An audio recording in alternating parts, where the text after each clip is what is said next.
All right, welcome. My name is Roger Berkowitz. I'm the founder and academic director here at the Hannah Arendt Center at Bard College. And we are in the last session of the 2021 virtual reading group on Hannah Arendt's The Human Condition, or in German, Vita Activa. Many people think of this as Arendt's big book, her magnum opus, although that can be argued. I mean, it's hard to argue that The Origins of Totalitarianism is not her big book. Eichmann in Jerusalem certainly is one of her most important and probably her most widely read book. And On Revolution is, to my mind, probably, I think, her most interesting book in many ways.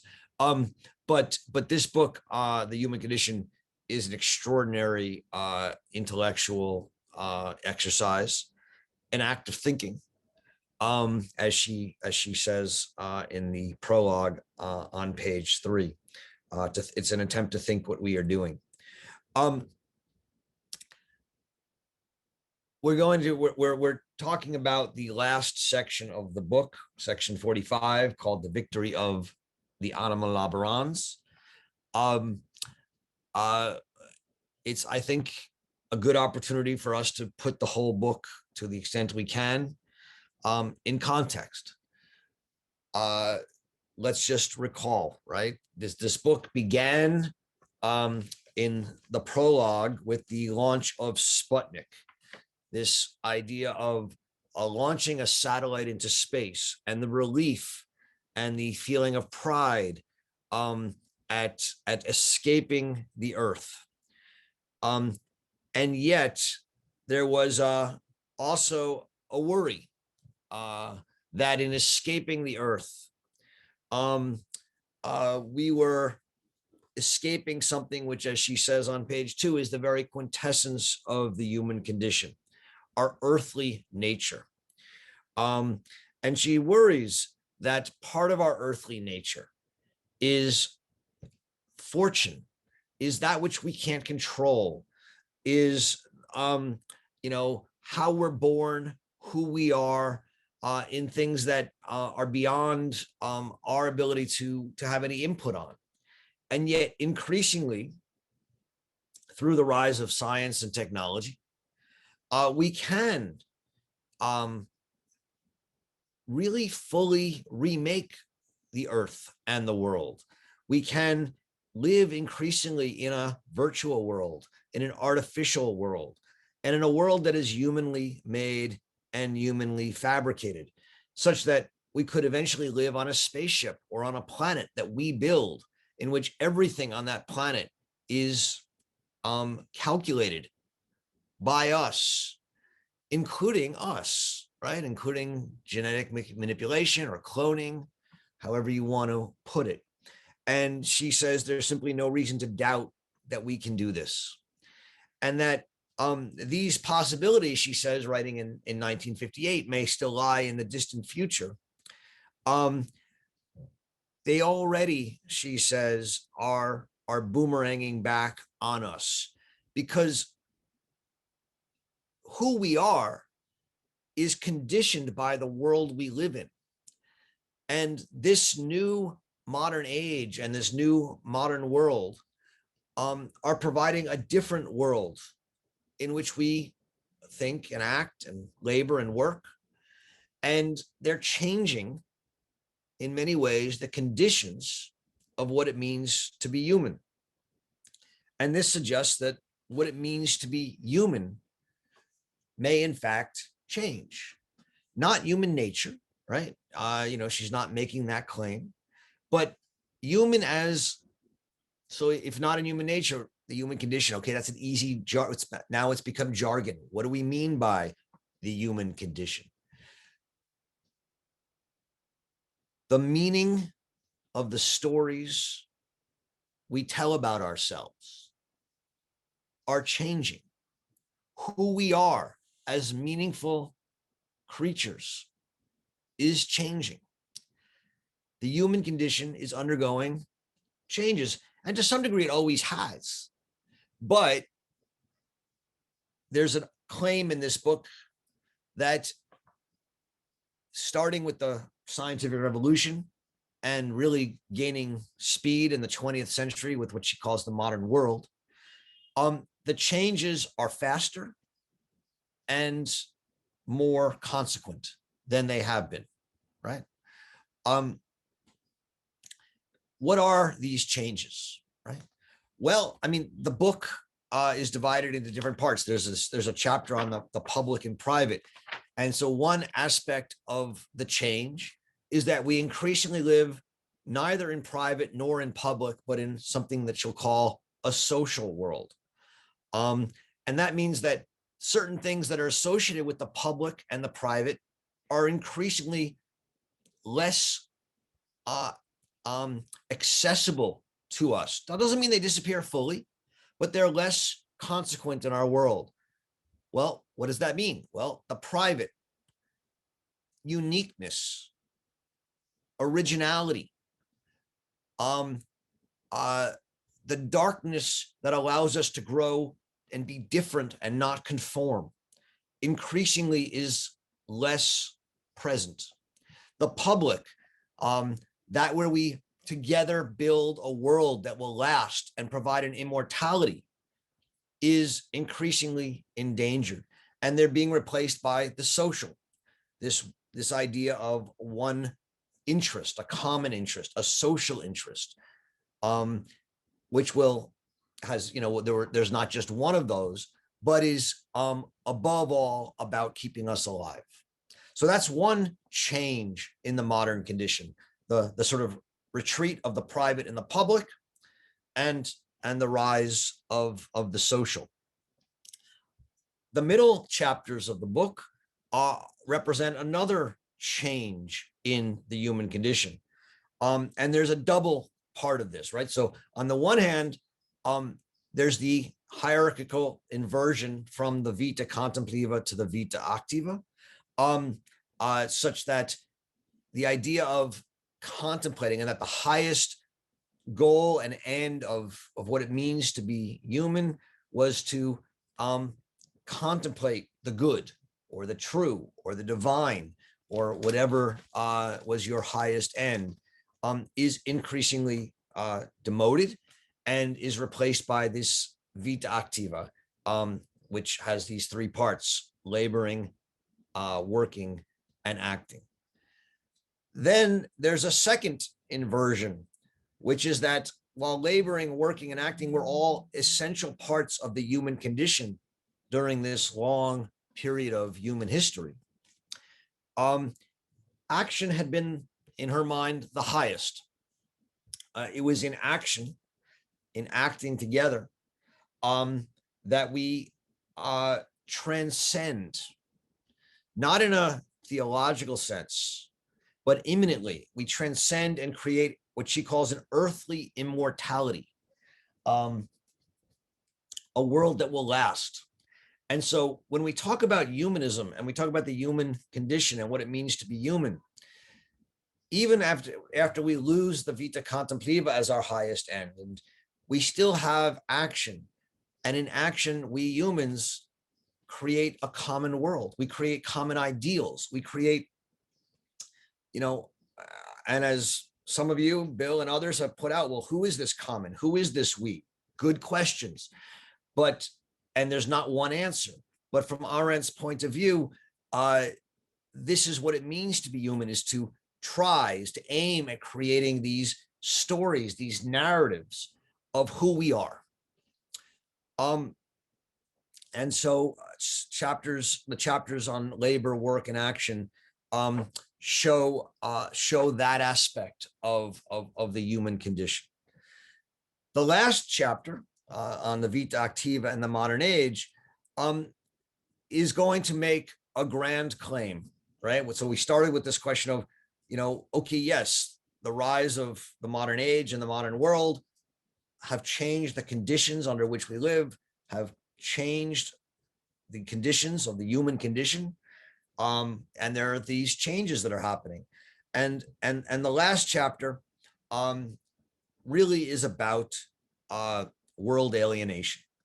It's about how the rise of science and the scientific worldview has turned us away from the world. The rise of science and secularization turn us away from the public world, the common world, the world we share, and increasingly turn us inside ourselves towards introspection. At the same time, the discovery of the Archimedean point gives us a perspective to look down on the world and ourselves from a universal viewpoint, such that we displace not only the earth and the human world, but humans from the center of the story. Humans are no longer the center of the story we tell. And this is a threat to humanism and to the humanities, and for Arendt, to the human condition, at least as we've known it, because it's going to change what it means to be human. And this final chapter of this section, final section of this chapter, called "The Victory of the Anima Laborans," I think tries to bring this all together. And so it's what we're going to read today, but I hope that if we keep the whole ambit of the book in mind, it will help. So this last section of chapter 6, section 45, "The Victory of the Anima Laborans," let me just go through it. It's one of the great chapters, I think, in her work. She begins with the claim that human life is mortal, right? That's been true from the Greeks to the present. But we have lost faith in immortality and the immortal life. The Greeks believed that immortal life came from the world, the political world. The Christians believed that it came from the immortal soul. But because of Cartesian doubt, we no longer believe in either the immortality of individual life, the soul, or in the immortality of the world. The world becomes no longer immortal. It's become more fleeting. In German, the word is vergänglicher. It just goes and disappears and goes on more fully.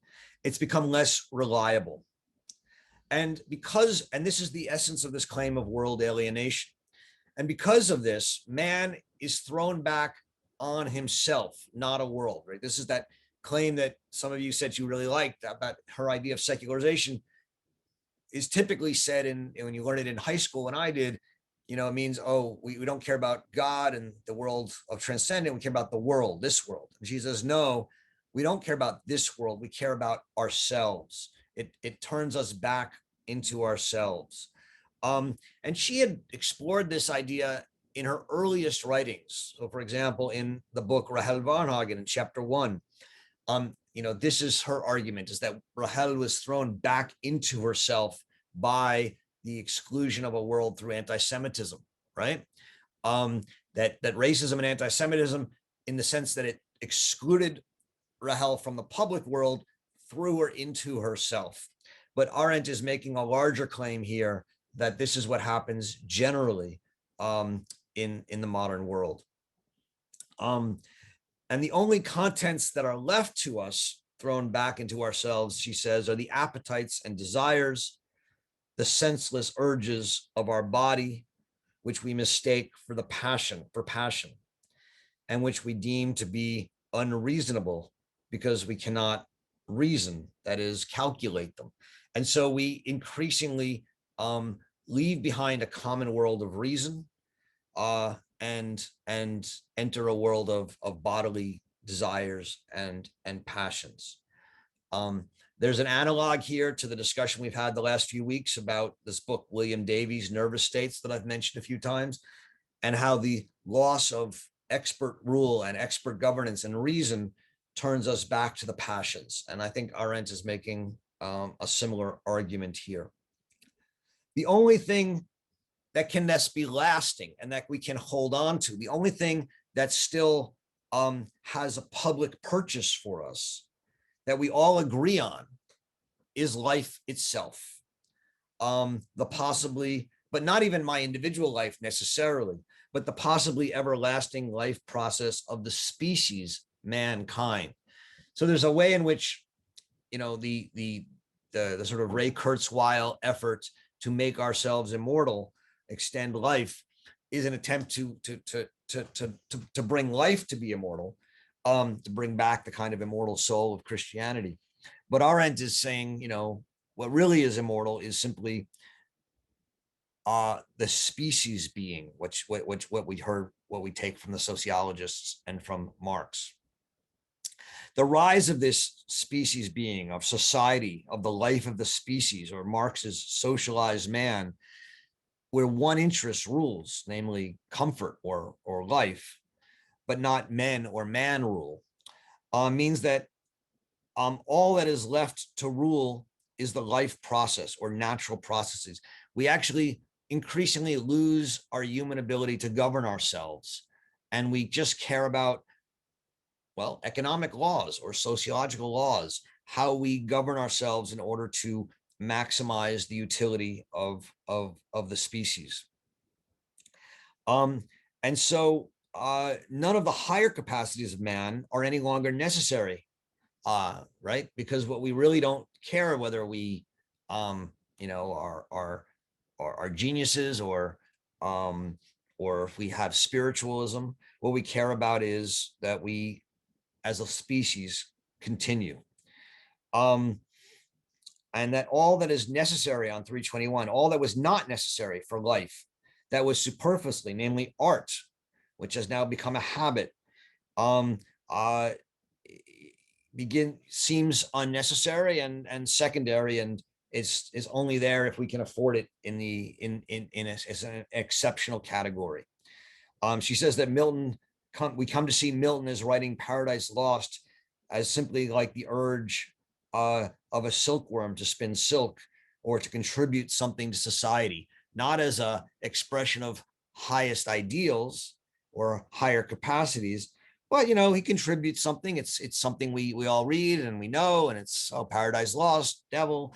But its importance is simply the status or the function it has in society, not in the ideas itself.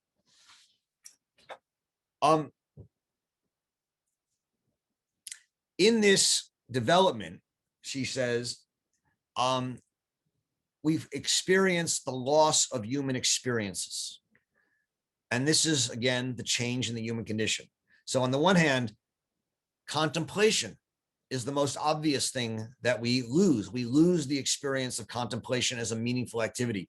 To the extent that we contemplate, you know, or people do yoga and contemplate or meditate, okay, it could be healthy, and then it has an aspect for the life process, but it's meaningless on its own. Thought, it's also has become meaningless unless and insofar as it's calculation or reckoning with consequences. And so thought is largely now seen as computation or brain power. And she makes a distinction between brain and mind. And so the mind has largely been replaced and superseded by the brain. And so we've lost this experience of thinking. Lost in the sense they become rarer, not that they're fully gone. Also, action is now reduced to making and fabricating. But even making and fabricating make things in the world. Homo faber, right? Homo faber has replaced the Vita Activa. That's the first reversal. But insofar as things that we make are in the world is not about life. The world is about something that lasts and is worth lasting. And so the world is increasingly at odds with the demand for life and the species life. And so it is incorporated ever more so into what she calls the mysterious life process.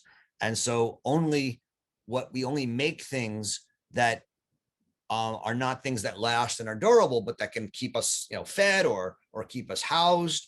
They become more vergänglich, more disposable, and even the actions of Homo faber are then reduced to that of the anima laborans. And so this is the beginning of her claim of the victory of the anima laborans. And she goes even further and says that even labor is something that disappears under the world of anima laborans. Labor, as again, remember in the discussion of labor in chapter 3, labor is is a part of the human condition. It's part of being human. It's the life force. It's pushing ourselves to farm or whatever it is we do, and it spurs us to be active and gives us a kind of meaning in our lives. But now labor becomes simply holding a job, a mere automatic functioning. And individual laborers, she says, are submerged to the life process of the species. She says that the only active decision of the individual is to let go, to abandon his individuality, to become one with the stream of history.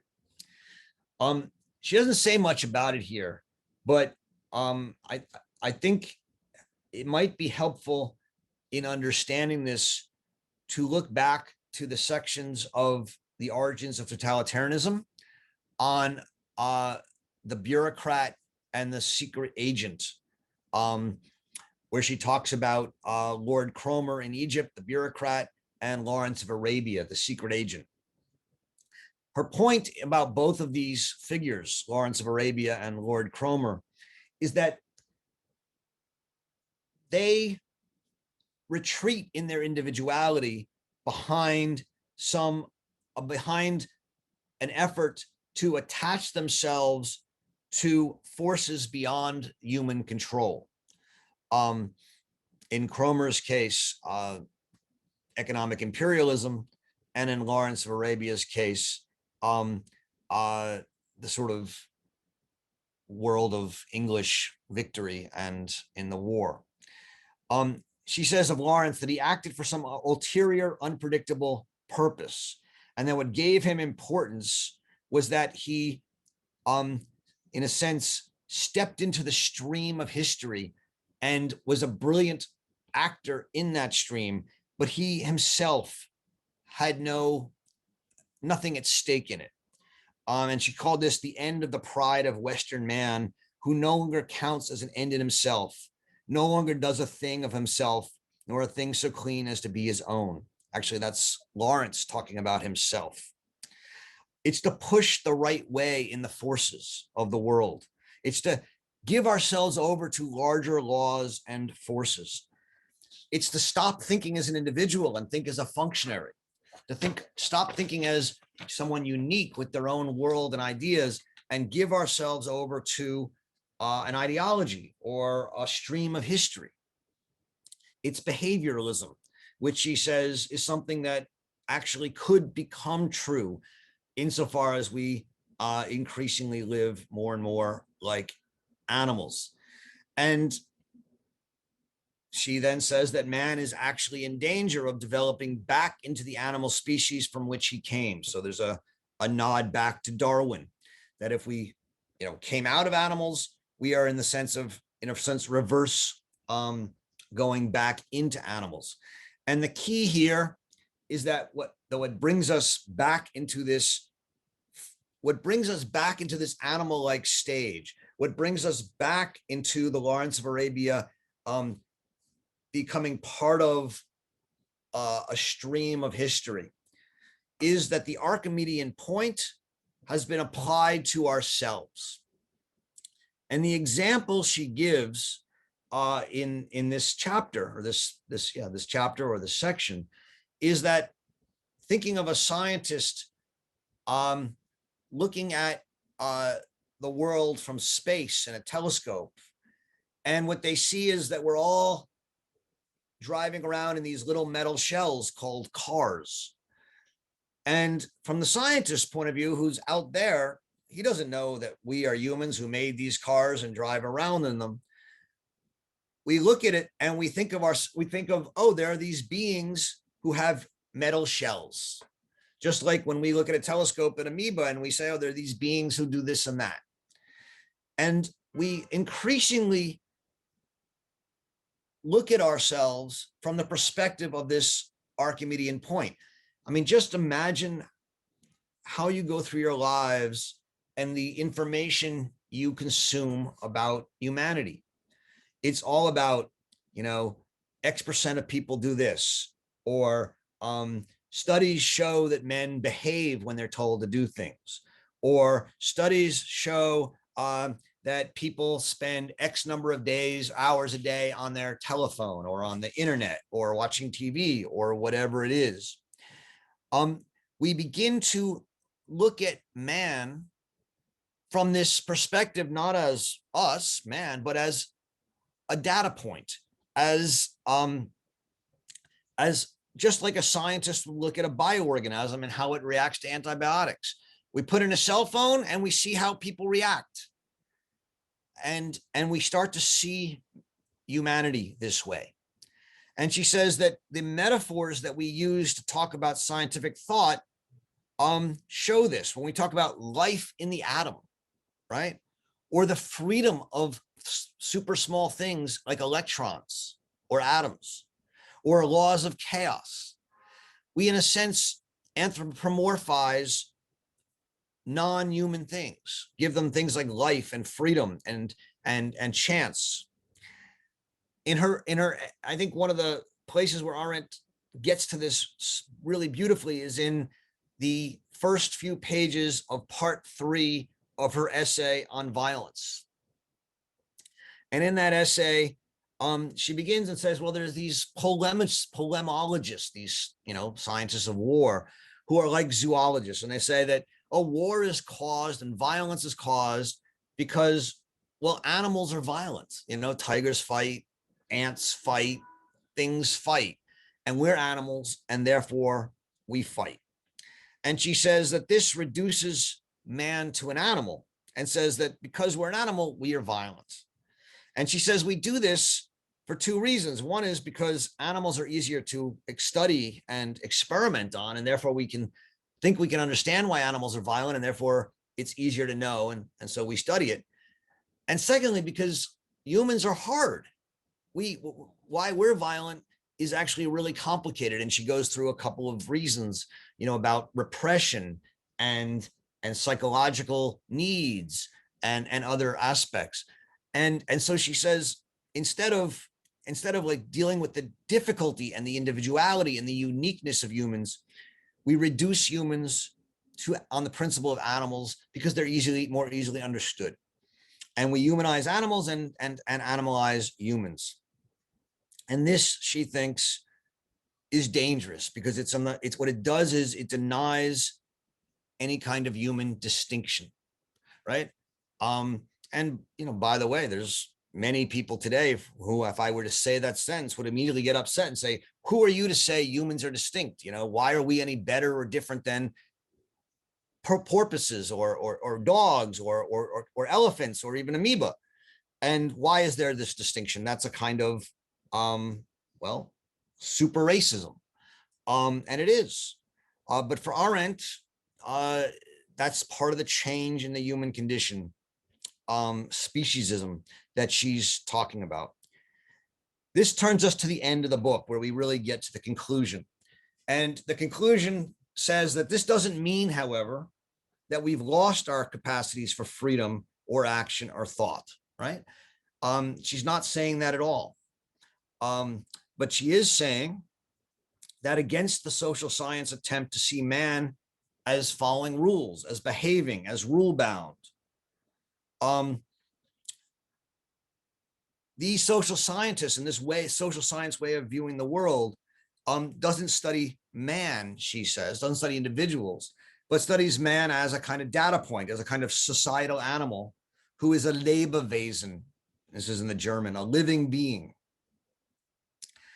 And human action is increasingly circumscribed and limited to very few people. And the two people she talks about here are artists and scientists. Artists, she says, are those who pursue hobbies increasingly, and thus they're not part of the ordinary human experience of people who have to live. They're for the people. They're really for people who are privileged, who have the time to escape labor and produce worldly objects, not express themselves, but produce worldly objects. And so that's one place where action remains and freedom remains and thinking can remain. The other is scientists who release processes into the world. They push into nature through experiments and laboratories that expands our understanding and control of nature. But more than that,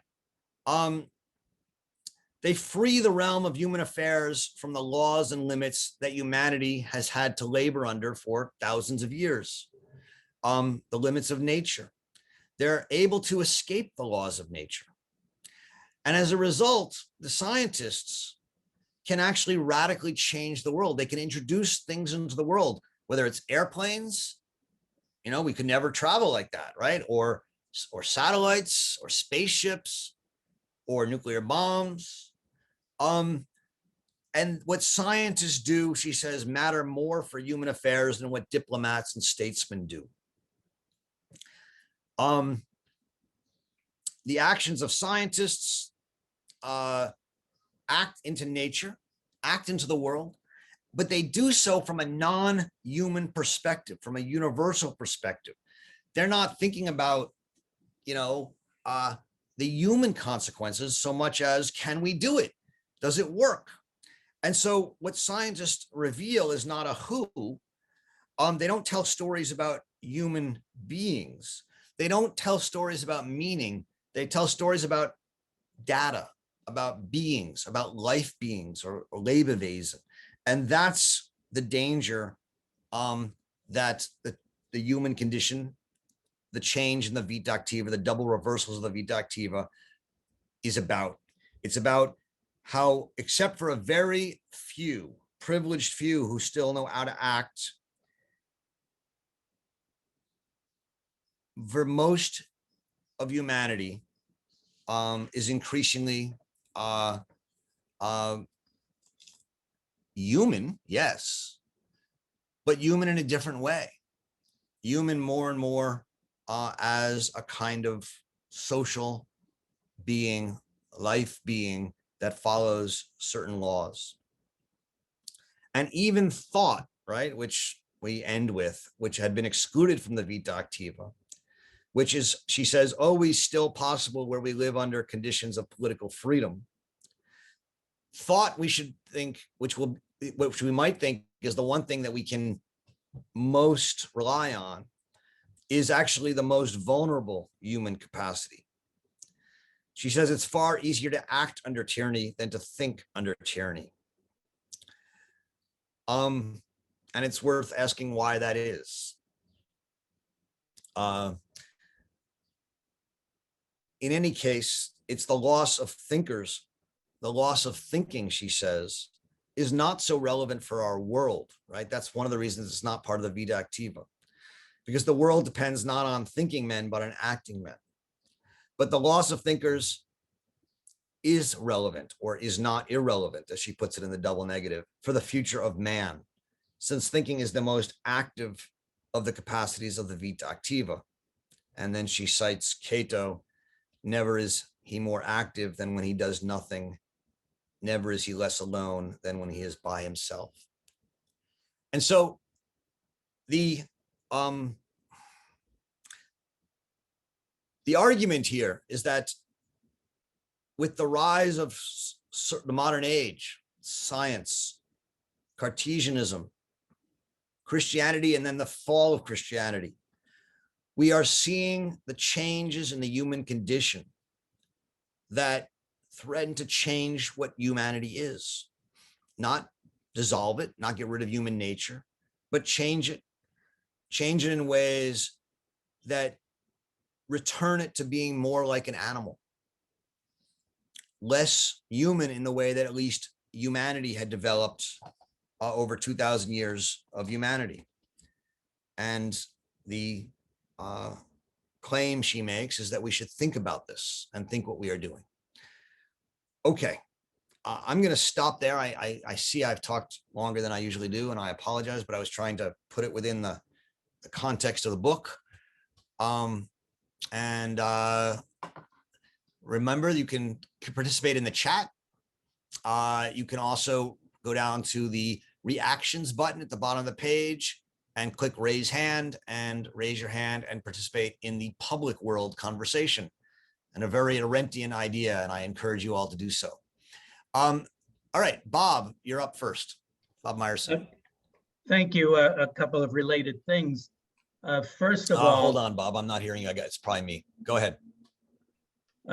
First of all, this is such an extraordinary claim that we've become so self-absorbed that we're kind of like ingrown toenails. And I'm wondering if students of literature on this call see that reflected in literature in 20th century or 21st century literature, or even in the arts, or is she kind of a voice crying in the wilderness? So, Bob, she makes this connection, and I'll ask in a second if anyone else wants to add to this from a literature perspective, but she ties this to the rise of the novel. And in her account, which I think is at least was a traditional account at that time, I don't know if it's still held to be true by most literary scholars, the novel was the rise of an internalization of literature, whereas the tragedy or the comedy was about the world as a plaything of the gods, or as something that was part of a larger being. The novel has a protagonist, and it's largely about the world from the perspective of that protagonist as they develop their internal thoughts and internal perspectives on the world. And they separate themselves from the world. So whether you're talking about Tristram Shandy or The Sorrows of Young Werther, you increasingly in the novel move inside a particular character or perspective. And so she, in a number of her books, The Origins, and I think also somewhere in this book, ties the novel to this internalization, interiorization. Is there anyone who has something to add to that? I just wanted to add that she uses Kafka in this chapter. Right at the start, right, this quote by Kafka warning us not to apply the Archimedean point to ourselves, and it comes up again in this last section as well. So I think Kafka is, for her, someone who represented very well the dangers of internalizing the Archimedean point. Yeah, interesting. And I think it's interesting that Kafka was sort of an he was worried about what would happen with the internalization. And he wrote aphorisms as opposed to, he did write some novels, but I'd have to think more about that. But yes, Kafka does warn about this. I'm not sure he meant the same thing in warning about it that she meant, but I don't know. She says so on page 322. 322. If in concluding, at the bottom. Yeah. If in I know she says, she says Kafka warned us not to do. I'm just saying she has a tendency, as you well know, Dina, to take quotes out of context. And this quote from Kafka, she has given it meaning, but whether that's what Kafka meant by it is all I was saying is I don't know. Right. Yeah. The other one is, of course, the one you started the reading with, which is Brecht and Baal. As you referred us to the German, where she starts the book with that quote. Exactly. Yeah. Great. Thank you. Hal. Bob, did you want to add anything?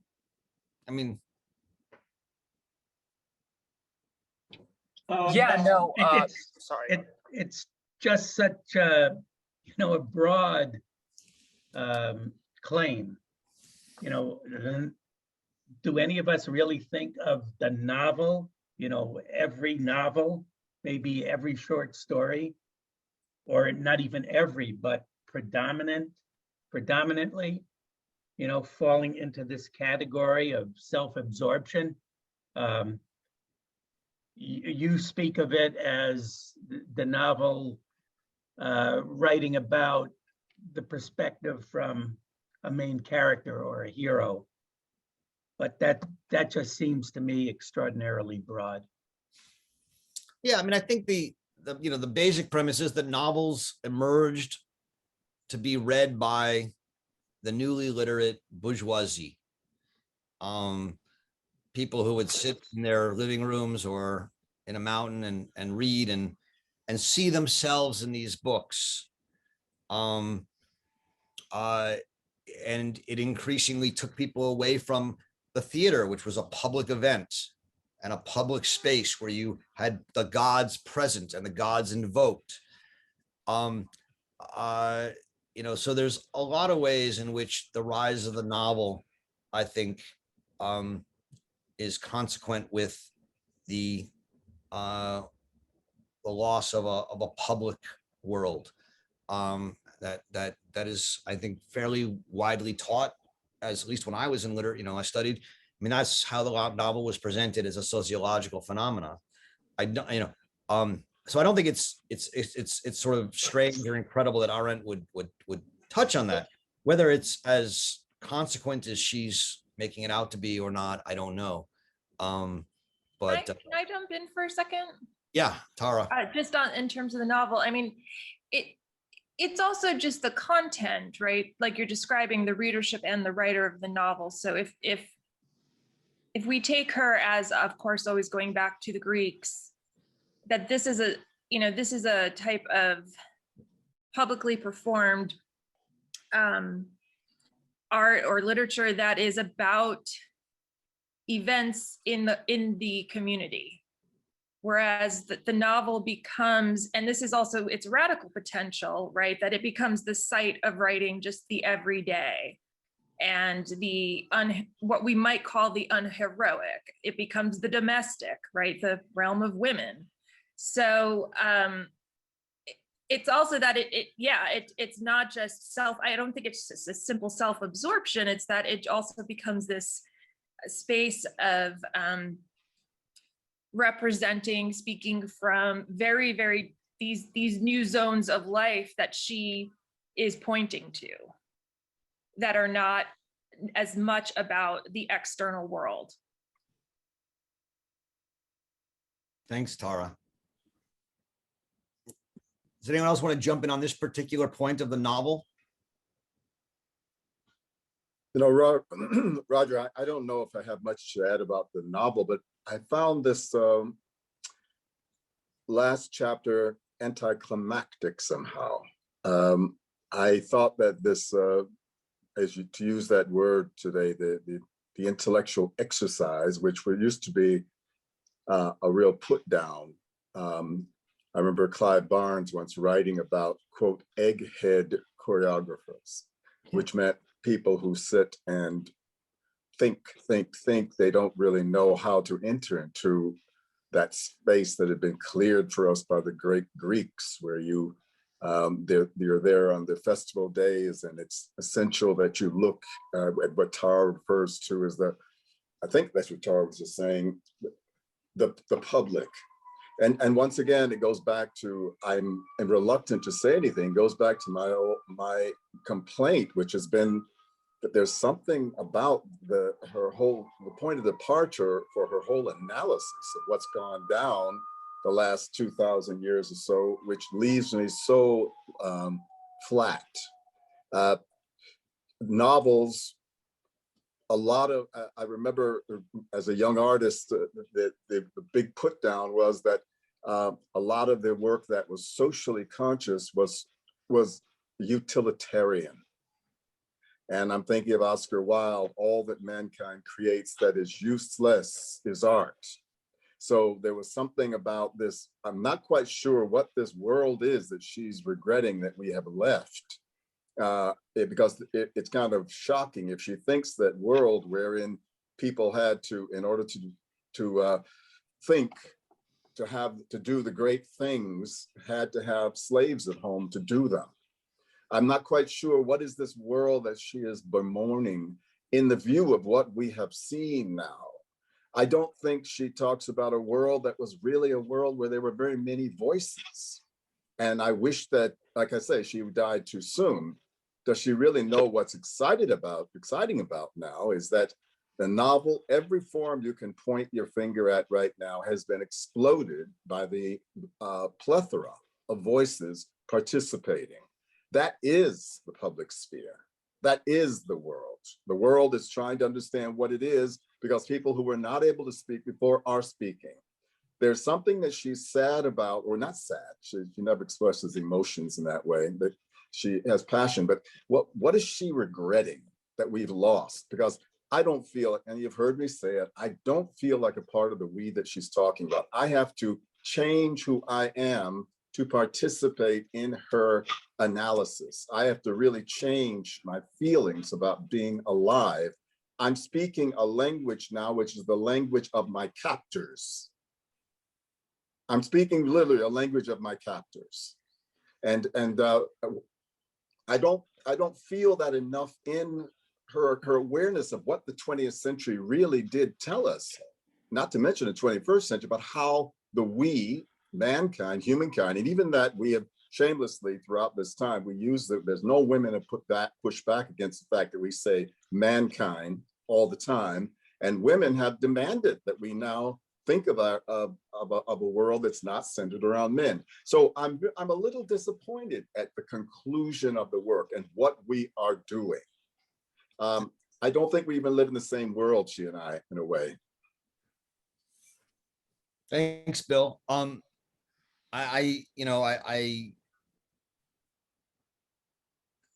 It's always hard to end anything, let alone a big book. But I think your point is bigger than just that the ending is anticlimactic. I think you're asking the right question, right? Which is, she's saying, look, let's think about what we're doing because we're in the process, we're in danger of losing something.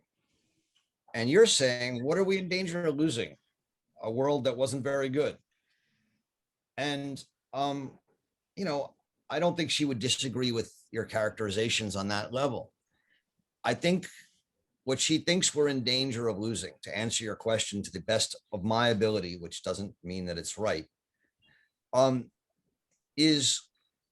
a number of things. I think she thinks we're in the danger of losing freedom. I think she thinks we're in the danger of losing meaning. Excuse me, Roger. Now, Yeah. freedom, just for a moment. I was trying, freedom is spontaneity, correct? That's the definition. When she says freedom, she means spontaneity. Yeah, to start something new. Yeah.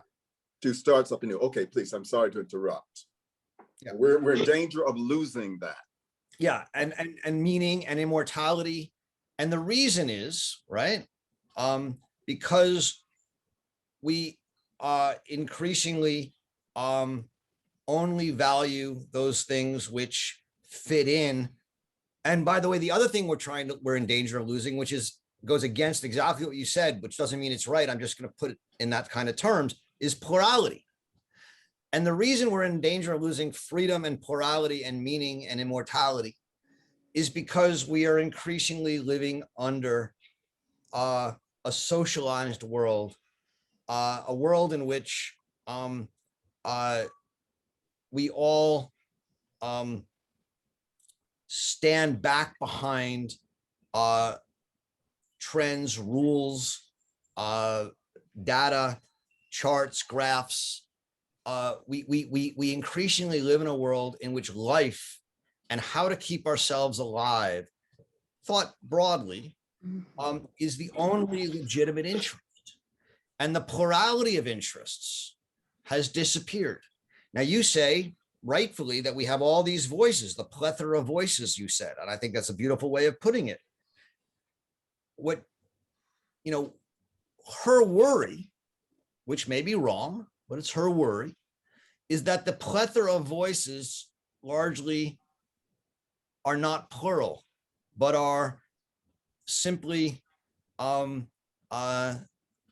arguing about the same thing, because there's really only one meaningful thing, which is sort of socialized life and life and the life process. And that to argue for other things is to, isolate yourself as sort of a one-eyed Jack or someone outside who's an aberration. I take that to be what she sees to be the danger, that we are increasingly unable as a public world to imagine any other interests outside of life. And thus animal aberrans becomes the victorious way of being, to simply work. Before I know Jerry's on the phone, on the call, and he's got his hand up, but I just, because Jerry, I actually haven't, I'm next. I was going to be next, but then I'm gonna, if it's all right with you, Hal, I'm gonna ask Jerry to comment on some of this. Jerry Cohen, who probably knows Arendt more viscerally and better than anybody. So I just thought I'd ask Jerry if you want to comment, and I know you wanted to say something anyway. So thank you, Roger. Can you hear me? Yes. Oh, okay. This is a question that I really direct to you, Roger, and it's a puzzlement to me. And it's at the very end it's in the bottom of page 324, and which is the next to last page of this work. And it's a very curious couple of sentences, I think. And I do not have the German in front of me, but I think it's just as curious in the German as I remember. It starts, as a living experience. Oh, and by the way, I also think this is very relevant to what Mr. Jones and other people have been saying, especially about the novelty that is around, abundant perhaps today. As a living experience, thought has always been assumed, perhaps wrongly, to be known only to the few. Now, this is where it gets really complicated. It may not be presumptuous to believe that these few have not become fewer in our time. There you have a double negative. And it seems to me that this not only leads into Arendt's future work, but it may indicate a complete shift of gears right in this work. Exactly looking for what Mr. Jones and others have said it lacks, is that it is anticlimactic. I think, but I'd like to know what you make of that sentence. It's a very, very hard sentence to parse. I'm with you. I mean, I still am not sure I fully understand the triple negative. It may not be presumptuous to believe that these few have not become fewer in our time. She says it's been assumed, perhaps wrongly, that only the few had the living experience of thinking. It's not, I assume she's saying that it may be the case that more people have it today. I take that to be the case. Is that how you see it, Jerry? Do you? I mean, I wonder, do you think that that's what Hannah thought? That more people are thinking today? I think that, I find this very... I think she thinks that, no, I think she thinks fewer are, but I don't know. I mean, it's hard to parse the sentence. And the German, as you're right, I do believe is not any clearer. It's not. We'll see what the but may I jump in? I'm just gonna, Roger, I'm not in line, but regarding the double negative and the thinking and the few, I think there are two different dimensions for the few. I mean, one group is the few who can think or who think, but that doesn't correspond, and that is the more democratic kind of vision that, if I may use that word, that Arendt is putting out here because she doesn't restrict the capacity of thinking to class or race or anything. But the other dimension of the few, and they do not necessarily overlap, are the few who are free of providing the conditions, the material conditions of living. Yeah. And this is the point in which it becomes tricky to actually come to terms of reconcile both. And this is what I see. Let me just add to this, because I did just check the German, and I think it's fairly clear in the German that she means that there are more people thinking today than in the past. The German is. I really think that's what she thought. No, it's. Well, okay. She's Dina, just saying that it hasn't become less, is what she's saying. That's right. She says it hasn't. She says she says these few, diese wenigen, auch heute nicht weniger geworden sind. So these few have not become fewer. So at the very least, they haven't become fewer and maybe have become more. And so let me suggest that this is actually a fairly common move in Arendt, which is in the last paragraph of almost every one of her books. There's a turn to a kind of hope or optimism. And it's the optimism of natality. It's the optimism of spontaneity, of starting something new. And I think what Mara was saying fits here as well, that the rise of, the fact that there are people who are artists or scientists, that there are chances for people to, they've always been few, and at least they're not fewer, maybe, right? Let's keep it at that. And the result is that there's a chance for things to start anew. I take that to be the hopeful end point of the book. Does that sound right to you, Jerry? Is that? I don't know, Roger, frankly. I'm still quite puzzled by it. Yeah, I mean, I think it's right to be puzzled by it, and the English is very confusing, but the German makes it clear that she's saying it's not fewer. And I think that's important, because what it means is there's still, even if they're few, there's still people out there who are thinking, who can be free, who can start things anew. And as bad as it gets, there's always the chance of new things emerging. And, this goes to some degree to Bill's plethora of voices. Many of them may say the same thing, but some may not. And if you want to look for the hopeful part of Arendt, that's where I think you'd find it. Thank you. Thanks. What I'm going to ask the question is actually directly related to that. It seems that what she suggests throughout the book is that various processes, especially science and the rise of this kind of modern way of doing things, have a certain presumption in and of themselves, where they're to a certain extent driven by what's projected into the future, where you have this process, it kind of operates on its own, and this is something.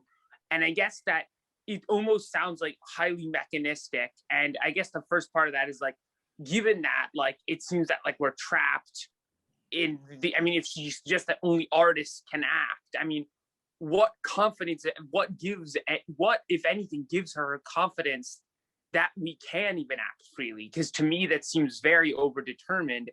And I guess if she's thinking that the idea of we can always, we might start out at this point, but we can always begin, at every moment we can start again. And that almost reminds me a lot of existentialists like Sartre, although she wasn't a Sartre fan.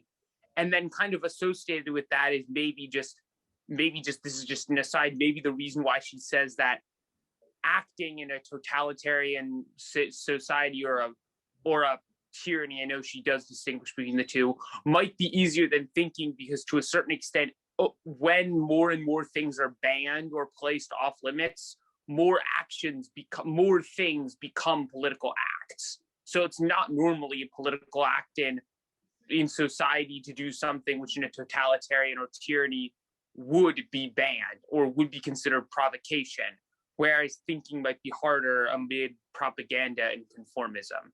I don't know. Yeah, thanks. I mean, I want to admit the part of this text that I skipped over. I mean, maybe some of you noticed when I was presenting it, that is the hardest for me is what you just said at the end, where she says that acting is possible in a tyranny, but not thinking. And I have to admit, I'm lost on that. You know, if you did something how very sneaky, which is you switched tyranny and totalitarianism. And if we read her as saying acting is possible under totalitarianism, but not thinking, that makes total sense. And that's right. But I don't understand what she means, because the whole premise of the book, Our Origins of Totalitarianism, is that under tyranny, you can still think, you can't act, but under totalitarianism, you act, but you can't think. So the only thing I could think of is that she just made a mistake in writing tyranny there. And I don't ever want to say that she made a mistake. All I can say is that part of it flummoxed me. And I sat there for a good 20 minutes trying to figure it out, and I got nowhere. I don't know if people have. So on the other part of your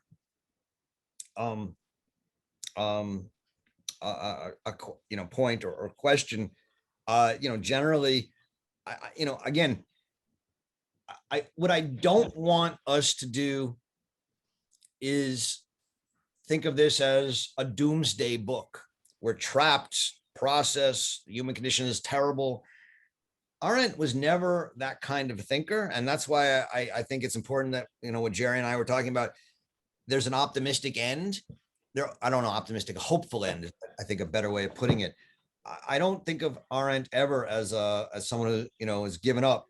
So, the fact that artists. I strongly want to believe what she's saying. Every fiber of my being wants to believe what she's saying, but the rest of her book is just so counter that logic that it's almost like a sense of trepidation I get.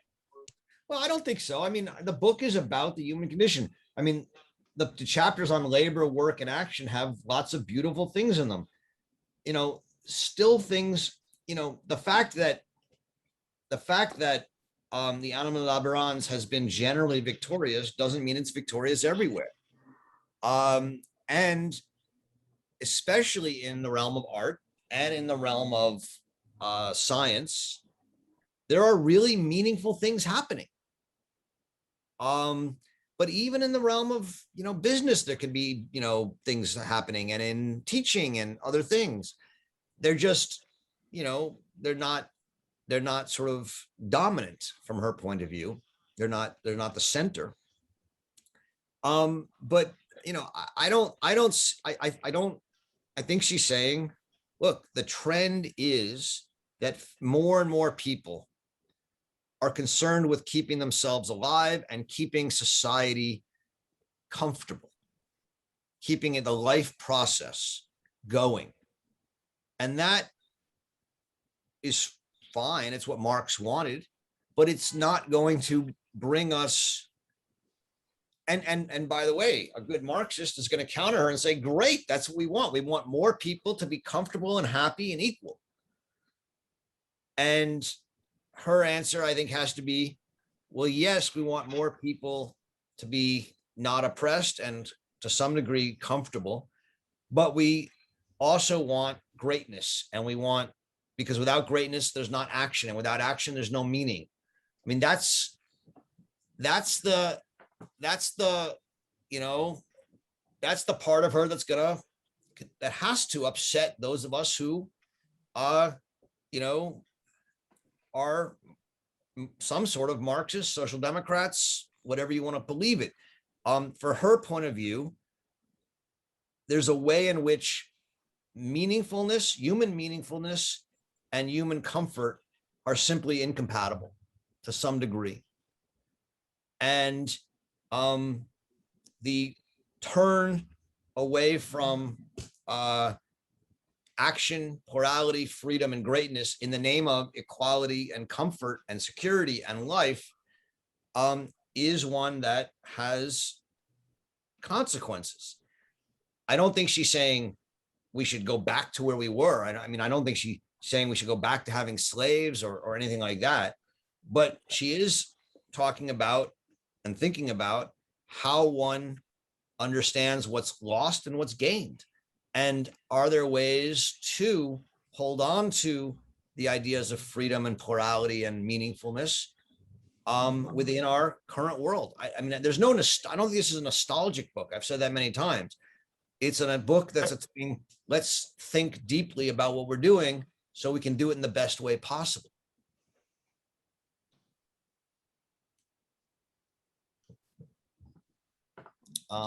Roger?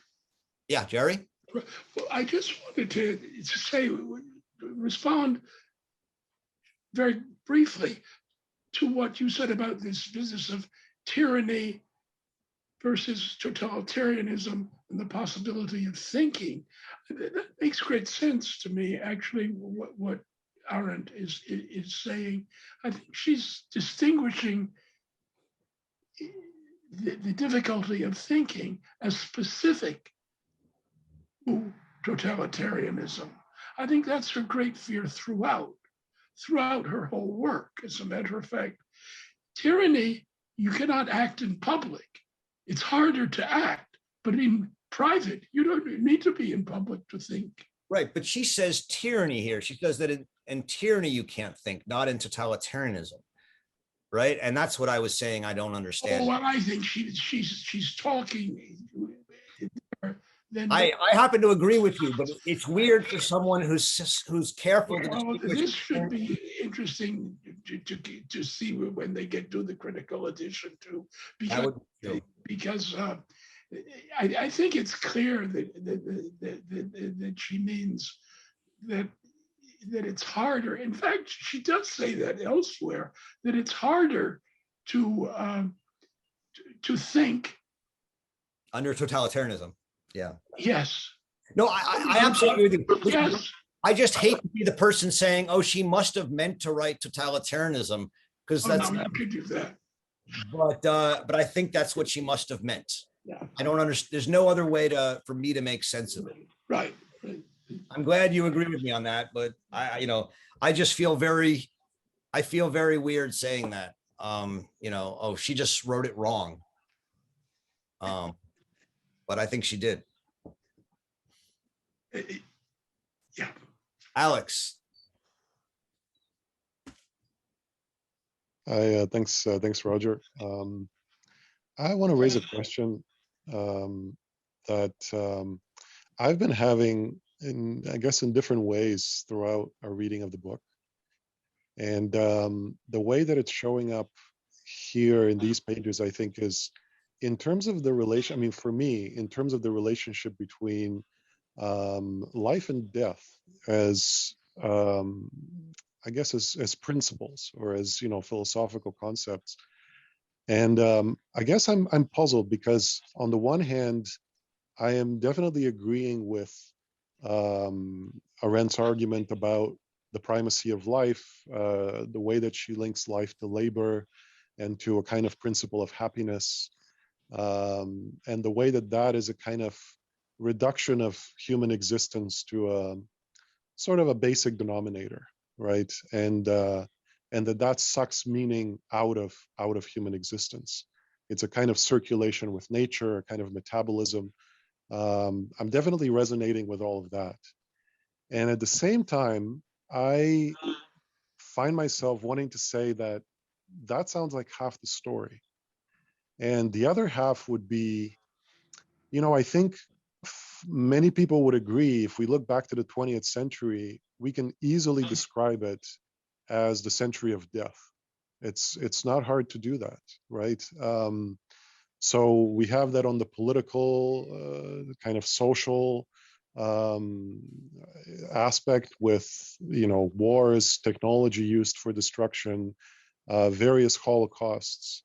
We also have that on the level of ideas, right? So I'm thinking here of Heidegger, and the being towards death. I'm thinking of Freud with the death drive, which becomes this crucial concept for later philosophers, especially French thinkers. And so I'm wondering what to make of that, because on the one hand, I am definitely resonating with Hannah Arendt here. On the other hand, there is this other dimension where it seems like the flip side of everything she is talking about is actually a kind of death and destruction, right? Yeah. And it's very hard to split those things apart. And I'm just wondering if she takes that up in her work at all, if this theme of a death drive or death principle, which I think is really helpful philosophically. I'm wondering if that for her is relevant at all. Thanks, Alex. So on what I'll call the first part of your question about the second half of the story, namely that this 20th century has been a century of death.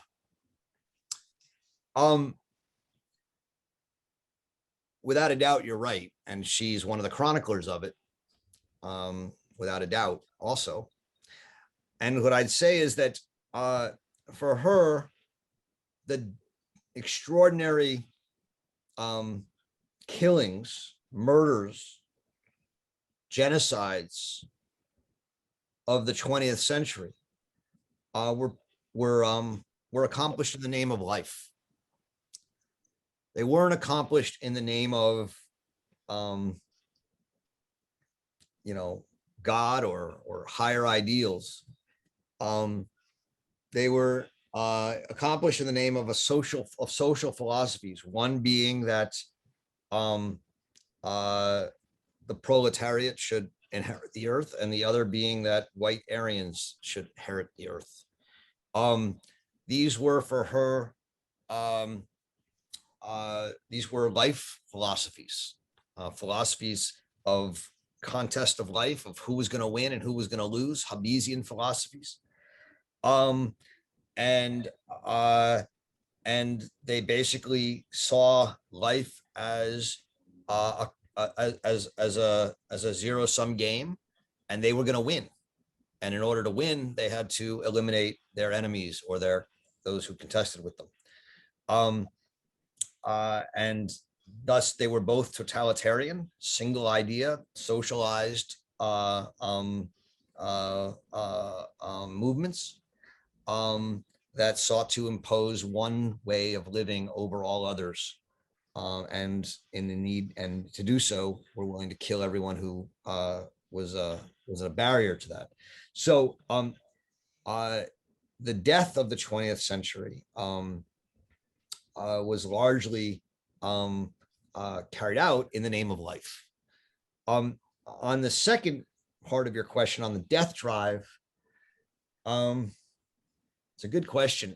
Arendt, as I'm sure most of you know, or some of you know, was not a big fan of Freud or psychology. I don't think she knew him very well, knew his work very well. I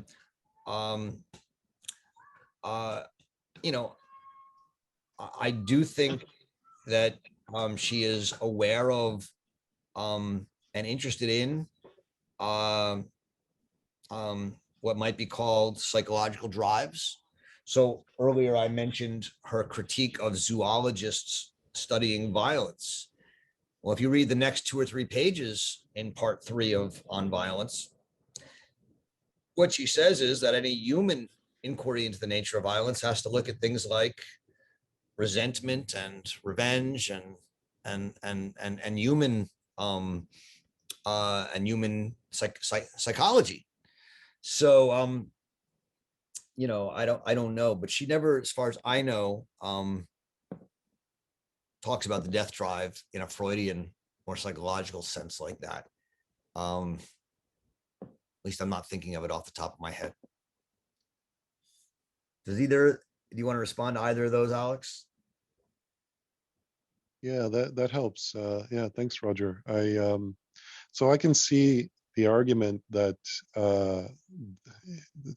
the death that we've seen in the 20th century is has been done in the service of life. Of life in the sense of the life process. I guess what I'm also thinking though, you know, the arguments that she makes about technology, the Archimedean point, the kind of abstractive force of science, those are often linked to death as well. You know, as a kind of you know, this activity, this kind of mechanizing, abstractive activity that we do is a kind of death. I mean, Hegel will speak of it in those terms, and I wonder if that may be one place where this kind of force. I mean, it seems like she's very much aware of this, you know, but it seems like she's using, you know, maybe it's a question of how we're using the terms life and death, because, you know, one thing I've also been wanting to say is that, you know, what she is describing as life as this kind of metabolism, I would want to call that the lowest form of human life, you know, and what she's describing as freedom and spontaneity and the birth of something new, I would want to call that the highest form of human life, you know. So maybe part of it is just kind of definitional. I'm not sure, but yeah, that was helpful. I also want to say thanks for your guidance throughout reading this book. This has been it's been great. Well, thanks, Alex. I appreciate it, and then I want to thank all of you. I will again, but for the questions you keep asking, because you know I've read these books many times at this point, and I still find new things in them, and then you know you guys ask great questions and they're pushing me, so I really appreciate that. Jenny, you're next. Thank you. Yeah, I was going to pick up on this question of technology as well, because I think that's her approach to technology is what struck me most rereading it. I don't remember thinking about this at all the first time I read this, but I was just wondering, she sees the way she describes technology is usually, you know, she talks about us fleeing to other planets, leaving the world behind, or I think in this last section she has that expression, creating these shells of steel. And I mean, generally I think she's really prescient about the role that technology has come to play, but she does seem to still see it quite externally. And I think what the internet, computers, etc. have actually done is it's a much more internal move to me. Like we're not fleeing to another planet, we're fleeing to this virtual reality in some senses, which is much more internalized, much more mental maybe. And you know, we're not creating shells of steel, we're creating implants. And I'm just wondering if you have any thoughts, if that would shift something, like, do you think that makes a difference in the terms of how she talks about technology? Is it, I'm wondering if it is maybe more in line with her critique of Christianity, actually, in the sense of how much it relates to this fleeing to an internal world. Yeah, any thoughts on that would be interesting. Oh, thanks. I do. I mean, and just to say, I mean, I think, you know, I have a very, I have a reading of Arendt that is, you know, my first book was on the history of science, and then I came to Arendt in these ways, and so I think I have been someone who's emphasized the scientific background of her work, and so that's one of the reasons I think you're getting that in my reading of it. So it's something I think is deeply important for all of her writing. I think the distinction you're making between internal and external, you know, what I would say to it is that for her point of view, the internal is much more important. So to the extent she talks about, you know, another planet, or she talks about, you know, the steel, the cars, what's important is that we are finding a tableau on which we can create our own internal view of the world in an external way. You know, the key point that of this book is that the modern age drives us inside of ourselves. But in doing so, it allows us to free ourselves from the world and live internally. And yet what we can also then do is create visions of a new world that we make out of our minds. And you know, she talks a little bit about that, not a lot. The two places that I can immediately think of her talking about that are in the prologue to this book, where she talks about if we started another world and we'd still be humans, and at the end of the Conquest of Space essay in Between Past and Future in the volume in the second edition, as well, where she talks about if we created a spaceship and lived on it. What's important about those things is that those are instances in which we would fully free ourselves from any given world outside of our control, and that everything we encountered on that world, including ourselves, would be something we created from out of our own mind and idea. So I mean, I think those are pretty extraordinary and extreme examples in her work. I think the overwhelming emphasis of her work is, well, you know, Galileo's telescope actually drove us away from the things of the world and drove us to mathematically coherent worldviews that we developed in our heads. I mean, that's the argument. He actually made us distrust the senses and distrust the outside world. So yeah, I think I think the internal perspective is paramount in her work. And I don't think enough has been done. Like, I mean, you know, Arendt scholarship is not my, you know, but I mean, I think there's a lot to be done on this idea of interiorization in Arendt that has not been done. I don't know many people who've written on it. You know, and it starts very early in her work with the Rahel Varnhagen book. For those of you who read Rahel Varnhagen with our group about 2 years ago or 3 years ago, I mean, we really focused on this claim of hers that Rahel moved out of the world inside of herself as a response to racism and anti-Semitism. And there's an important way in which a lot of the insights in that book are come back up in chapter 6 of this book on Vita Activa in the modern age. And they're not the only two places that happens in our work. So I think it's an important, and as far as I can tell, under acknowledged and under recognized aspect of her work. Yeah, I think I see your point that maybe while she's using kind of external metaphors, it is about the internal reaction to that. But I'm still inclined to see that this shift to a virtual reality in the broadest sense, social media, whatever it may be, on life, I think is one of the terms. Is that not more like the individual immortality that Christianity promised than this life process that she describes, that she thinks we're moving towards? Individual immortality in the sense that your life will continue to exist on your Facebook page after you die. Is that the claim?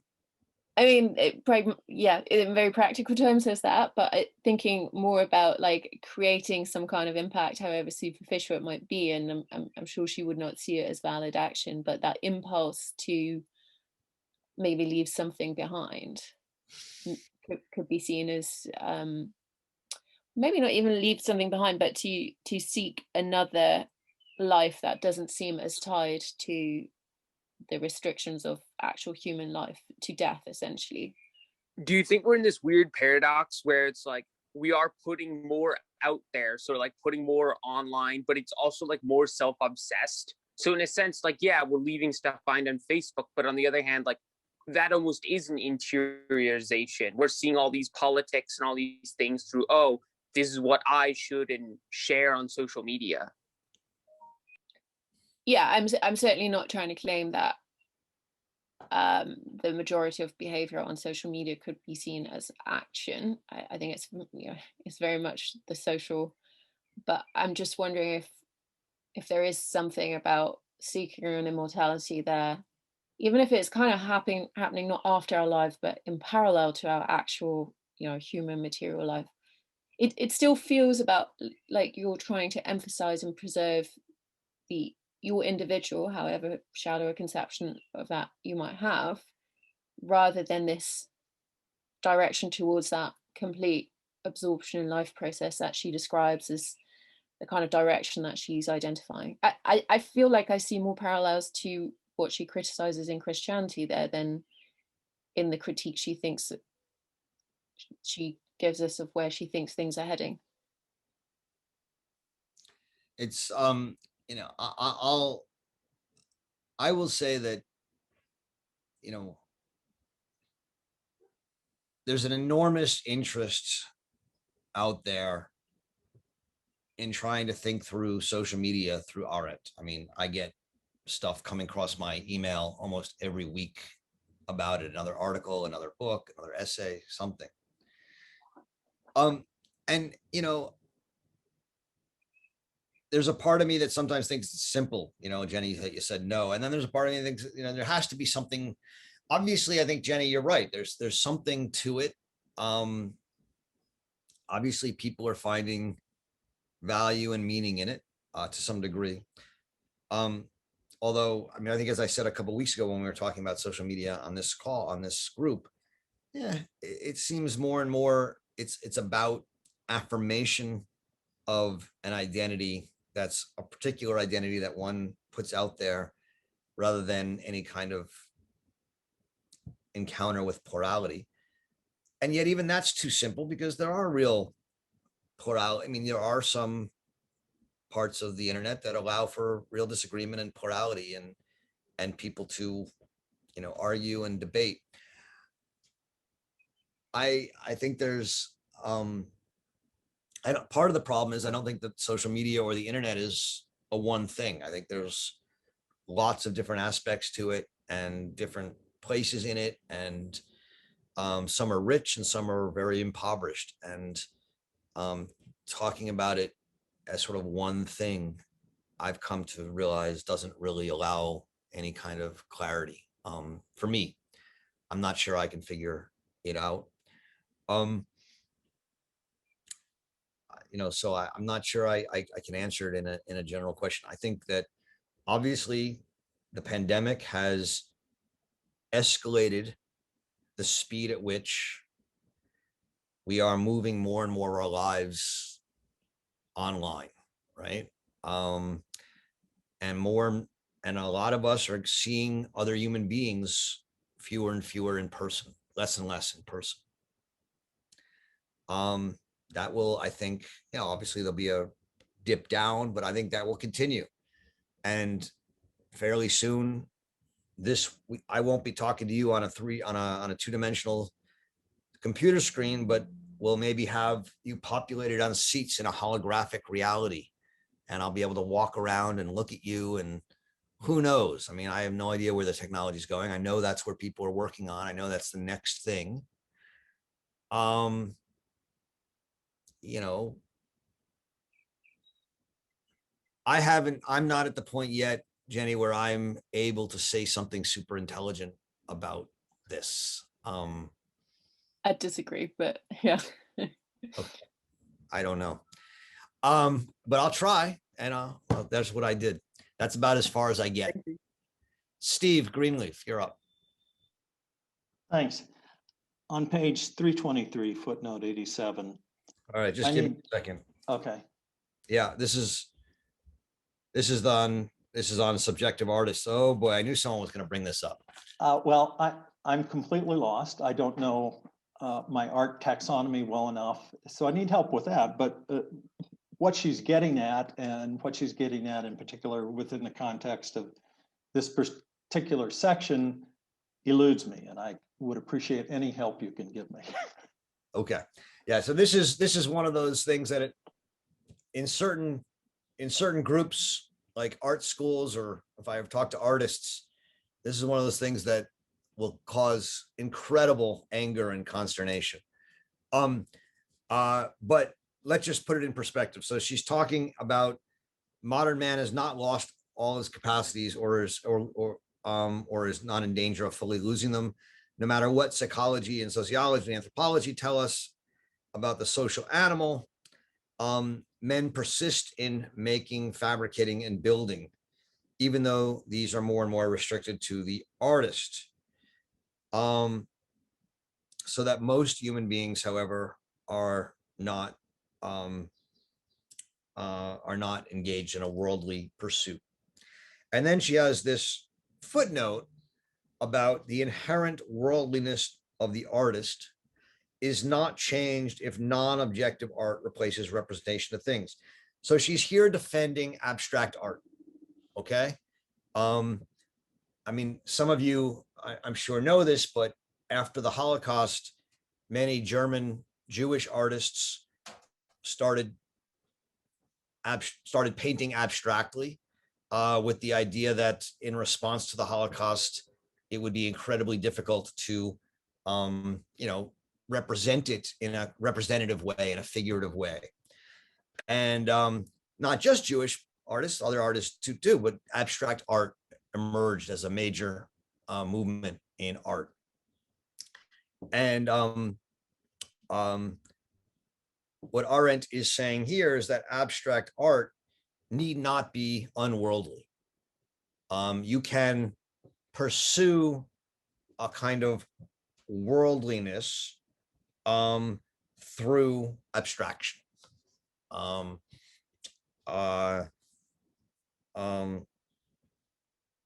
The artist, whether painter, sculptor, or poet or musician, produces worldly objects, and his reification has nothing in common. Okay, and that's true whether those worldly objects are figurative or abstract. If you create an abstract sculpture and you put it in the street, it's still a worldly object. Okay.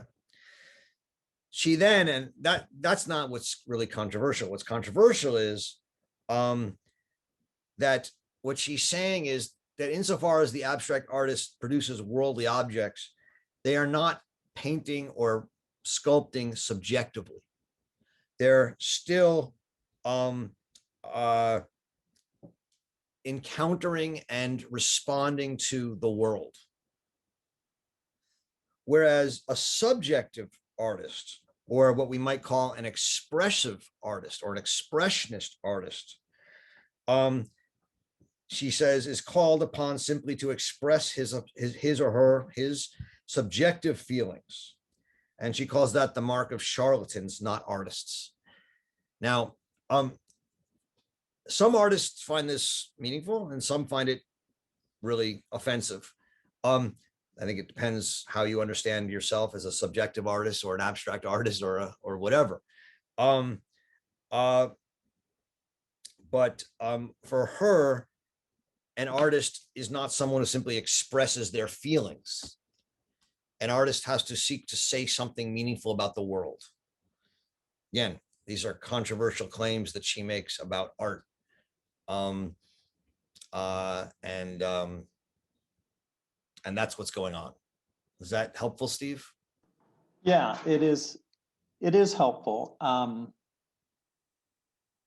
But I guess the biggest problem is I would love it if she would have named a couple of artists to contrast, to give some particularity to the distinction. But I get the gist of what she's saying, and that's helpful. Vivian, I know you and I have talked about this. Do you want to say something about it, put some names on it? Yeah. To help. I'm sorry. What is your name? Stephen. Stephen, to help you, because you seem to need to visualize here. You might think of, and someone we've spoken in this group before, we might think of the case of Mark Rothko, just to help.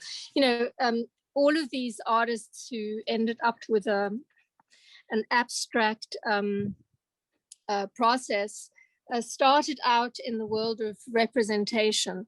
So this whole discussion about it is so problematic also because it is about it, but I'll try and in the crudest, broadest terms say, if you think about Mark Rothko, you think about the fact that it wasn't just, as Roger said, that they couldn't you didn't use the word represent it, but you said it, and I'm thinking, what's it? It's not so much the it that couldn't be represented, or rather, what is the it?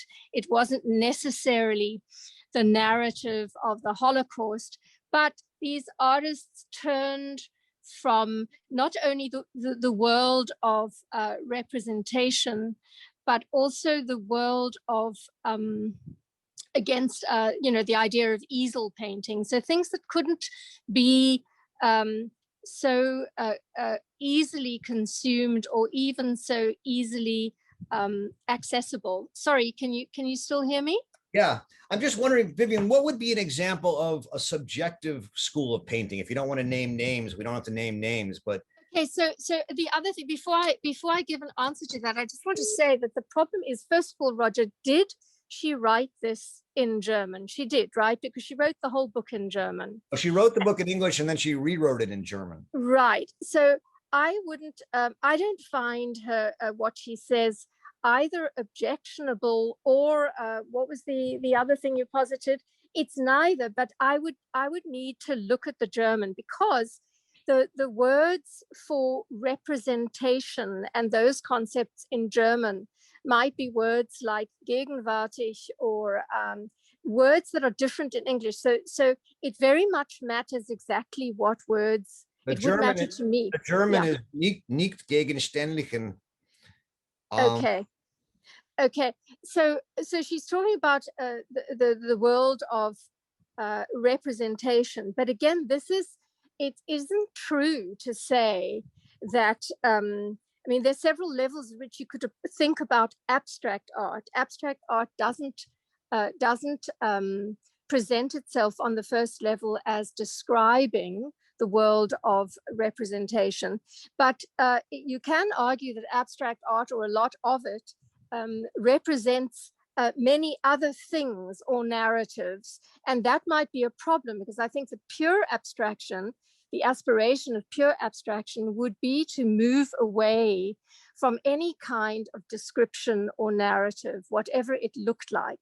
The other problem is how people who perhaps are not living in art, let's say, are looking at representational things, and how much they are remembering or aware of or forgetting that they're looking at physical objects that maybe are about ideas of representation. In terms of what Hannah, for what it's worth, Roger, in terms of what Hannah Arendt says about expression, when I first heard those words or saw those words in English, I thought, God, I have said those words myself about my method of working so many times. That is about mediation. That is about, if you think of Adorno's, the famous, what is it, not invective, what is it, Roger, when you're not allowed to do something? Prohibition or? Yeah. Well, I didn't mean prohibition, but something like that, no more, no more art after the Holocaust, or no more representation of the Holocaust. Can't use the languages of the oppressors of the to represent a world that has been annihilated. There has to be a new and a different language. In this case, hopefully a visual language. But again, talking about those things is problematic without actually looking at a specific piece. But let me just try. If you would ask the question again, let me try and answer it again, just more directly and more briefly. Well, I guess I was just trying to say, I think Rothko is an example of abstract or non-representative art. And Arendt would say that can still be worldly. But when she yes, said, it's worldly. Every time she says worldly, I'm thinking that is to say too much and therefore not so very much altogether, because worldly is simply because all of these, the art that the visual art that she seems to be thinking about, all of it is physically art. She doesn't speak about pure conceptual art or the aspiration of pure conceptual art or whether or not that could exist. She's talking about things that physically exist. So I think that if an object physically exists, no matter how ephemeral, then it is worldly. Surely that is the definition of worldly. I think that's fair to some degree. She's obviously fighting a battle here against subjectivism. People who put their feelings on paper. Right. Now, I don't have that's what she's against. And I don't know who she has in mind. I'd be honest. I don't have she has perhaps the expressionisms or the expressionists in mind. In other words, the idea of unmediated expression, animal expression, expression, etc., etc. And I don't have, maybe someone like Pollock. Is that who she has in mind? I don't know. Pollock actually, trafficked in the idea of the automated expression through psychoanalysis and whatever. I'm not sure the extent to which Arendt would have had a problem with that. Possibly not, because it's not sort of storytelling. It's just that there's a problem with expression. It's not just expressing ourselves. It is the form that expression takes, and then there is the whole process of other people understanding what it is that is expressed in their whole way. So I think that what she's talking about is very, I think it's very Adornian. I'm not calling her an Adornian because she was such a brilliant thinker herself, but I think that Adorno also eschewed an idea of any possibility of unmediated expression. And I think that is what she alludes to in terms of meaning, philosophical meaning. That's what I think. Yeah. And I don't have a problem with that at all. There is something to me, apart from just plain wrong, also repulsive at the idea that one can sort of unzip yourself and put your guts on the page. I mean, not that I can't think of artists who have actually literally done that. If you think of people like Anna Mendieta, or you think of Yves Klein, artists who, or various Austrian post-war artists like Schwarzkogler or Hermann Nitsch, who have put blood and guts literally on a flat surface. To me, there's a lot to be said for that. Those are some of the best and most important examples of post-war art, in my view. But these are not things that Hannah Arendt would particularly have appreciated, not at all. Well, she may, I don't think she would have seen those as expressionism. I think something you said about storytelling or telling my feelings is what she's really after, is what she's against. That's right. I think it is like a misnomer to think that you can express your feelings that way, because and so, Steve, this is just to some degree, she's fighting a battle here. I think when she's saying artists can still be worldly and still be active, she doesn't think expressionist artists can be. Let's just put it in that way. And I hope that helped. Thank you. Yeah. Dina. Yeah, I was wondering if we could just go back to that last paragraph of the book. In German or English? Oh, in English is fine. Although I think the Dina, German will... perhaps both, please. I really appreciate your German input. Thank you as well. Okay, well, I'll get to I think the German actually clarifies the issue about tyranny versus totalitarianism. Well, that's not my question, so I'll just pose my question first. And that is that the book actually ends with the assertion that thinking might be the most active of activities within the Vita Activa. Ends with a quote by Cato that, interestingly, Arendt will reuse at the beginning of the next book that we're reading. The Life of the Mind, the thinking part, which is about, it's a great transition. And so my question is, throughout the book, she's teased out what thinking means. It's not been her focus, but we've learned things like thinking in her mind is not the contemplation of the eternal. It's not the same as making and fabricating. And she blames Plato for causing a split between thinking and acting. And in this book, at the end, she says, you know, thinking might be the highest form of acting, contrary to Plato. Yep. And my question is, doesn't that, contrary to her own claims, make a philosophical assertion about what it means to be a human being, as opposed to simply narrowly limiting herself to what it is that the human condition consists of? That's my question. And if you want me to proceed to the German about... I understand the question, I think. I do, I believe. I mean, I don't think she's going to say that somebody who doesn't think is not a human being. Oh, no, she says that we all are thoughtless all the time. Yeah, so maybe I didn't understand the question. I thought that's what you were saying. Well, that's true that, of course, we're all thoughtless all the time. And Eichmann, the book is largely about that. And well, ultimately, she wouldn't call us non-human beings. Well, maybe let me just. Well, I'm sorry. What she says really at this, which is, I agree, it's a very interesting and complicated paragraph. What she says is that what I find so interesting is that that it is only a few that are engaged in thinking, and not the kind of thinking that is in the ivory tower, right?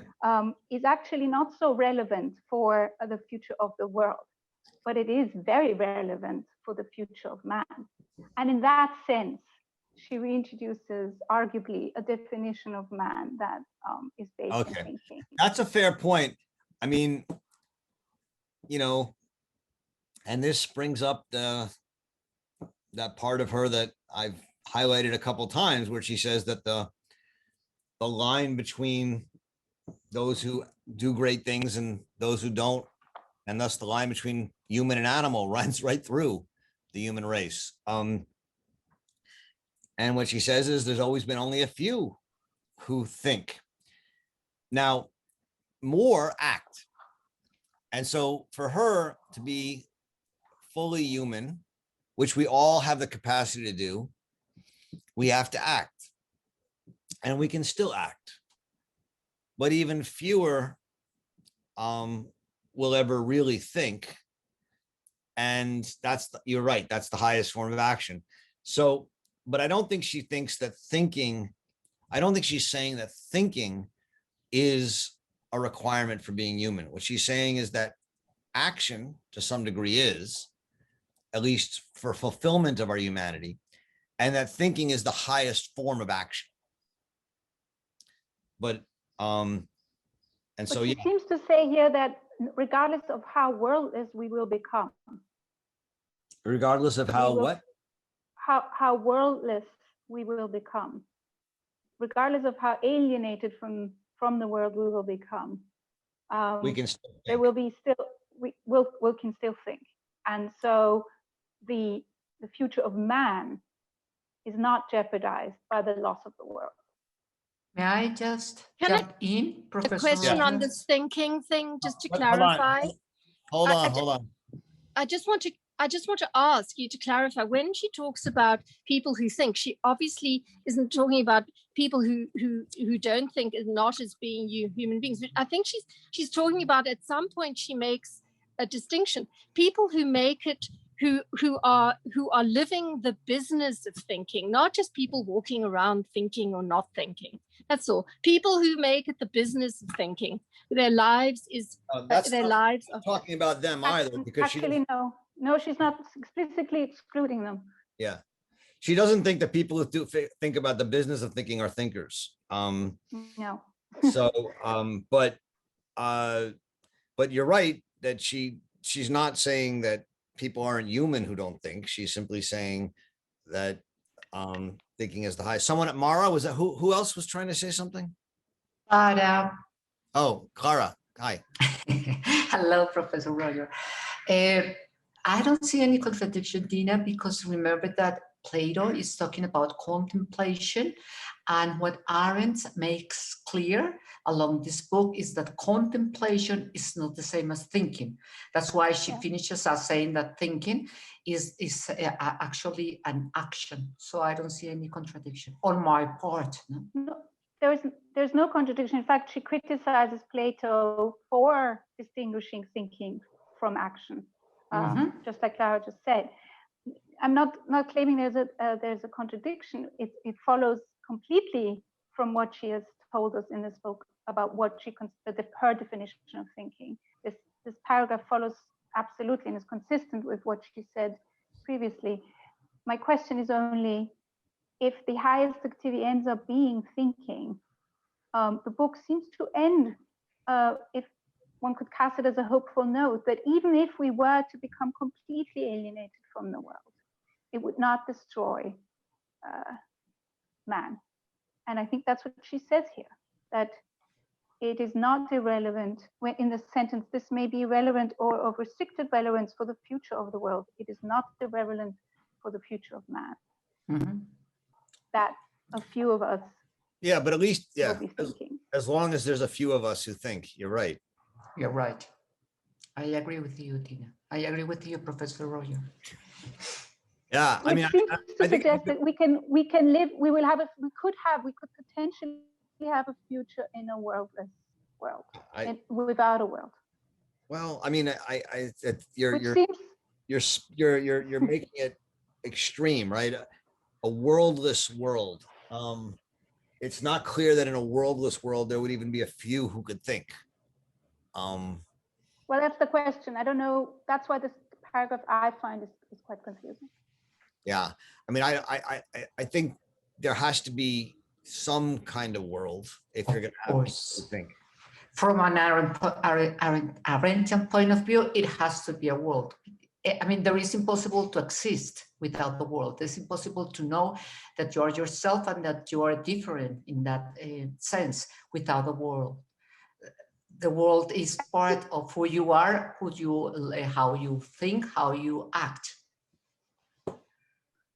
I think she would say it is impossible to be thinking without one other human being around you, but not necessarily with an entire world. Not only without another one, but without a relation with another one. It can be, you can talk about another one, but you have to talk in terms of a relationship. That's what the emphasis she made. I mean, from my point. I think that's right. And if there's a relationship, there's already a world. Yes. Definitely. Well, that's the question, whether the inter esse is enough for a world, whether a world does not require more than just the inter esse. Yeah. That's okay. That's why she talks about labor and work, because it's not only action, it's not only a thought.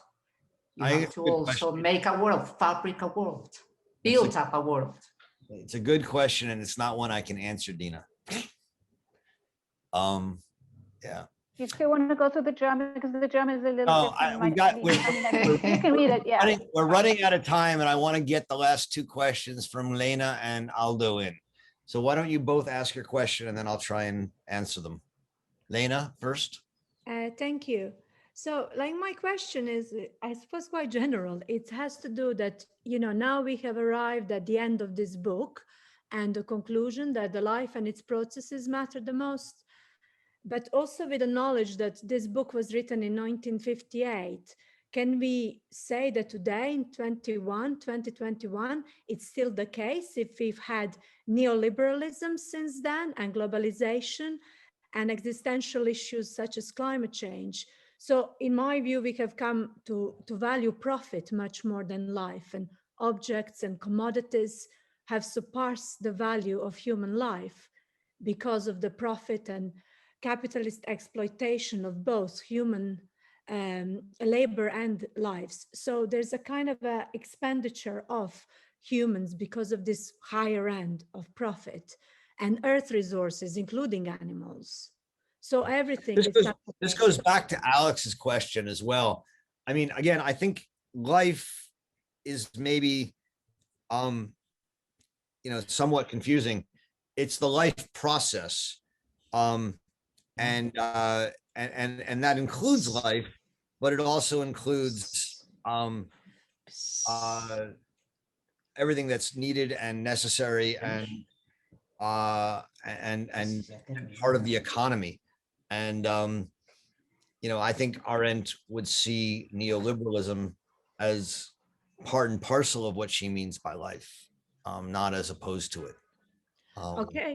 Okay, yeah, I kind of believe that a bit. But then in terms of, like, say, animals and climate change, and in a way, since then we've had philosophies from, say, Deleuze and becoming animal, or we've had Haraway staying with the trouble and kind of understanding of more than human. And so how do we stand at the moment with Arendt's thinking and these, let's call them, new philosophies around? Well, to the extent that we increasingly are opposed to anthropocentric approaches, and that we see animals and the planet as equally important to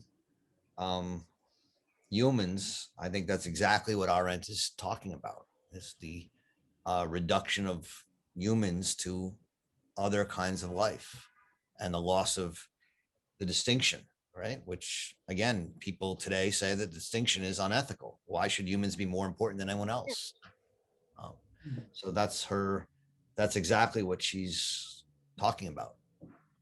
So in that sense, her analysis still stands, even though I think it's only strengthened. Yeah. Right. Even though, okay. Thank you. And you're welcome. Aldo. Hi. Hi, thank you. Yeah, my question, I have a question and a request also. First, the question is about action, and why does she say, why Hannah states that action has become an experience for the privileged few in the almost the last page 3 to 4? I mean, is she referring to any kind of action, or is she referring to? Well, she's saying that action, and in that way, great actions anyway have been always an experience for privileged few. So, what does she refers? Well, she's saying, although that for most of us, I mean, okay, she's saying that the people who can act today, who can act in the world in ways that matter, are increasingly only the people who have time away from necessity, and also the power to act in ways that actually impact the world. And that one group of those is artists who have the time to stay away from, to take away from their livelihoods. And the other are people like scientists or engineers who act collectively to remake the world through damming it or creating new technologies, or new ways of seeing and organizing the world. I agree.